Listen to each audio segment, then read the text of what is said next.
All right. Now, this would have been absolutely unheard of just decades ago. We're turning to a story now in Germany. Just last month, a rabbi proudly joined the German army as the military's chief rabbi. Rabbi Zsolt Balla is the first in almost 90 years since Adolf Hitler expelled Jews from the armed forces in the 1930s. And get this, Balla didn't even know that he was Jewish and that his parents were Holocaust survivors until he was 9 years old. Well, officials hope that his appointment will highlight the diverse face of the country's modern-day armed forces, but it comes against a backdrop of far-right extremist scandals within the German military and police in recent years. And joining us now is Rabbi Zsolt Balla himself, the chief rabbi of the German military. So what is your job as chief rabbi of the German army actually going to look like? I mean, what are your duties? So my job will be basically on three big columns. One of it is the actual chaplaincy for the Jewish soldiers. Second is, just as any chaplain in the army is a chaplain for every soldier that turns to him, this is also our role. And I know you might ask, why would somebody turn to a Jewish chaplain instead of a Christian? We have also soldiers that themselves do not have chaplaincy according to their religion. And there's a lot Judaism has to offer, even for a Muslim soldier. And it's already happening. It already happened that the Muslim soldiers comes to me to talk to me instead of a chaplain of the army. Why? A regular chaplain, a Christian one. Why? Because the cultural connection between Judaism and Islam is much stronger. Even though your next question will be, why are there no imams? I think there's a need for imams as well in the Bundeswehr, and it's going to take time. There are technical problems why it's not so easy to implement this. But this is one. These are the two chaplaincy related issues. And there's a third one. The German army, as of 1955, puts a lot of emphasis on the ethical and moral education of each soldier.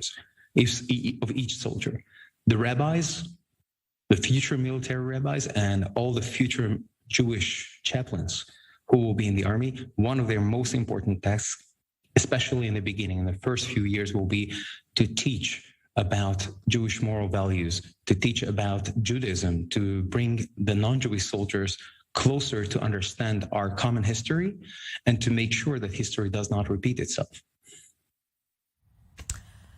So, of course, I have to ask, how many Jews are actually in the German military? It is very, very hard to estimate the number of Jews in the army. And I think it's also a little bit narrow-minded to say whether we actually need for this amount of soldiers real chaplaincy. The answer is, even if there's one soldier who's Jewish, there is a need for Jewish chaplaincy. And we know there are Jewish soldiers. But I think the most important questions that we have to ask ourselves, how would I like the German Bundeswehr to look like in 20, 30 years? I don't have an illusion to say that it will happen, maybe not even in my lifetime. But I want to do my steps to make sure that, just as in the United States, just as in the other NATO countries, it's a normalcy that Jewish soldiers serve in the local armed forces. This should be also the case here in Germany. So this is my personal goal. Maybe I will not live to reach that, but I have my own responsibility to do my steps. Well, you know, it is, of course, important to note that the last time that rabbis were a part of Germany's armed forces was during World War I, when there were around 100,000 Jews who actually served in Germany. Now, Jews were banned from serving in the military shortly after Hitler assumed power. Why should Jews want to serve for this military again?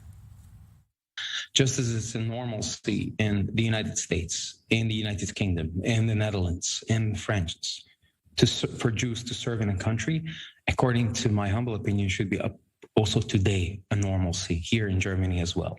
It's also very important to understand what changes the country takes upon themselves. When the German army in 1955 was reestablished, they wanted to cut all ties of the past.